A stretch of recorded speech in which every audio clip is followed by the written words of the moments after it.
2022, l'Organisation mondiale de la santé, l'OMS, a publié de nouvelles recommandations sanitaires sur la pratique de l'avortement.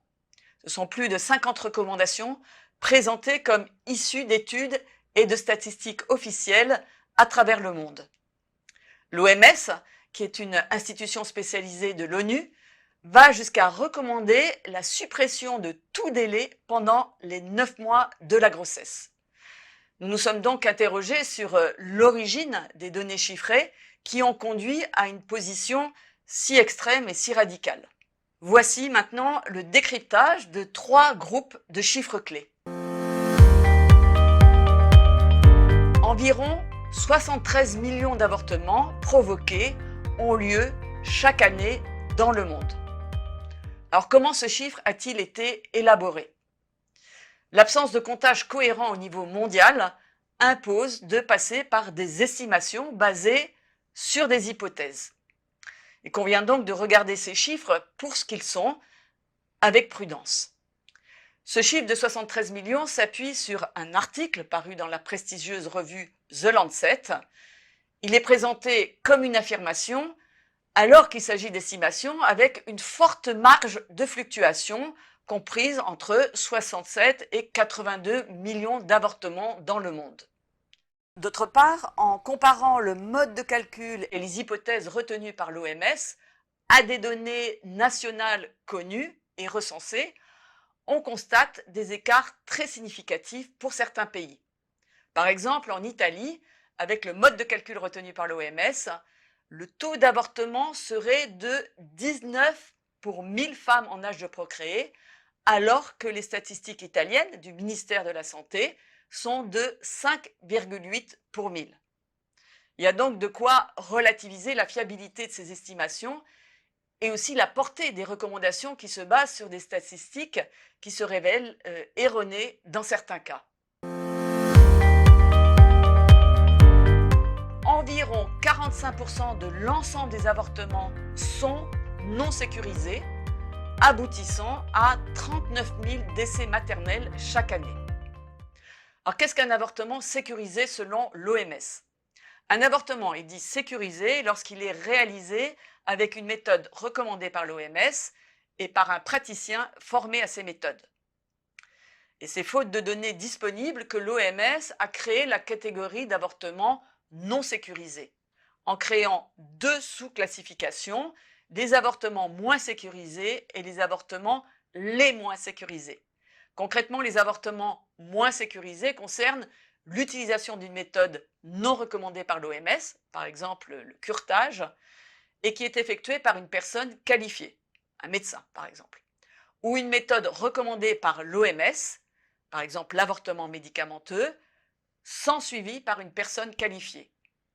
Et puis les avortements les moins sécurisés regrouperaient des méthodes non recommandées par l'OMS, réalisées par des personnes non qualifiées. En réalité, ces données ne sont pas obtenues de manière précise, mais indirectement à partir de variables prédictives et subjectives. 1. L'estimation d'un indice d'égalité des sexes dans le pays concerné, la proportion de population urbaine et la disponibilité des molécules pour l'IVG médicamenteuse. À partir de ces variables, l'étude sur laquelle s'appuie l'OMS en conclut qu'il y aurait 31% d'avortements moins sécurisés et 15% d'avortements les moins sécurisés. Il s'agit, je le rappelle, d'une hypothèse à partir de variables prédictives qui ne reposent pas sur la réalité. Les auteurs d'ailleurs de cette estimation précisent que les comparaisons avec des chiffres officiels ne peuvent et ne doivent pas être réalisées car, écrivent-ils, les données utilisées et les approches d'analyse sont très différentes, ce qui, quand même, pose question. Autant dire que le chiffre de 45% d'avortements non sécurisés est loin d'être totalement fiable, ce qui pose de sérieuses questions quant à son interprétation. D'autant que les avortements dits non sécurisés aboutiraient au décès de 39 000 femmes chaque année. Alors, ce chiffre est particulièrement marquant et bien sûr il ne peut pas laisser indifférent. Remarquons tout de même que l'OMS préfère retenir l'estimation haute plutôt que l'estimation médiane de 23 000 décès par an. En regardant de plus près la catégorie décès de la mère par avortement, on découvre que sont inclus non seulement les IVG, mais aussi d'autres causes comme les fausses couches ou encore les grossesses extra-utérines. Impuissante à démontrer un lien entre avortement non sécurisé et taux de mortalité maternelle, les études de The Lancet, sur lesquelles s'appuie l'OMS, associent taux de mortalité maternelle et taux d'avortement les moins sécurisés. Or, les données montrent des disparités de corrélation très fortes d'une région à une autre. Et par exemple, en Amérique centrale et en Afrique du Nord, il y aurait un fort taux d'avortement les moins sécurisés, tandis que l'on observe peu de mortalité maternelle.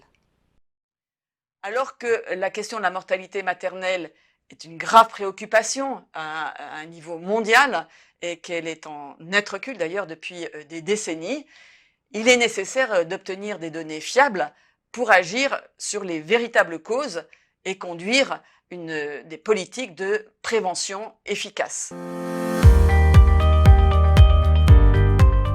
Celui-ci concerne les conséquences des législations restrictives de l'avortement. L'OMS tente en effet d'établir un lien entre les restrictions légales liées à l'avortement et puis la santé des femmes pour justifier leur suppression.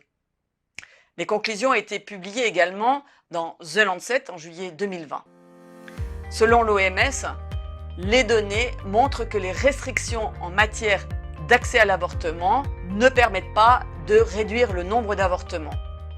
Et dans les États qui ont promulgué des délais contraignants d'accès à l'IVG, eh bien, la mortalité maternelle augmente de 38% par rapport aux États qui ne l'ont pas fait. Alors, deux remarques par rapport à ces constats. D'abord, il est remarquable que l'étude qui met en avant cette conclusion en matière de restriction et de réduction d'avortement ne prend pas en compte deux pays majeurs qui sont la Chine et l'Inde. Alors que ces pays, dans ces pays, l'avortement est légal et ils représentent à eux deux près de 40% de la population mondiale.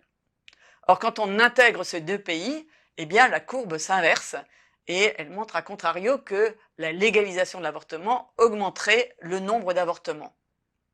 Du coup, il est étonnant de tirer des conclusions aussi tranchées en ne tenant pas compte de deux pays aussi majeurs que la Chine et l'Inde. D'autre part, est-ce que la mortalité maternelle augmente de 38% si les États limitent l'avortement en instituant des délais pour avorter? Alors, cette conclusion s'appuie en réalité sur une étude américaine et ne concerne pas différents pays du monde, mais uniquement les États-Unis. Elle est donc très dépendante du contexte américain. Dès lors, la généralisation par l'OMS de ces conclusions au plan mondial à partir d'un cas particulier pose quand même question. De plus, en y regardant de plus près, on s'aperçoit que les données compilées sont parcellaires et ne concernent que 39 États sur les 50 que comptent les États-Unis, et rien n'est dit sur les hypothèses qui ont conduit à exclure 11 États sur 50, dont celui de la Californie, qui est le plus peuplé et qui représente 12% de la population américaine. Maintenant, sur les 12 États ayant promulgué des contraintes sur les délais d'avortement, le taux de décès maternel inclut également, comme auparavant, toutes les causes de décès, et pas seulement l'avortement. Et parmi ces causes, on trouve également des embolies, des hémorragies, des questions d'hypertension, des septicémies. Et aucune analyse n'indique la réelle cause de ces décès.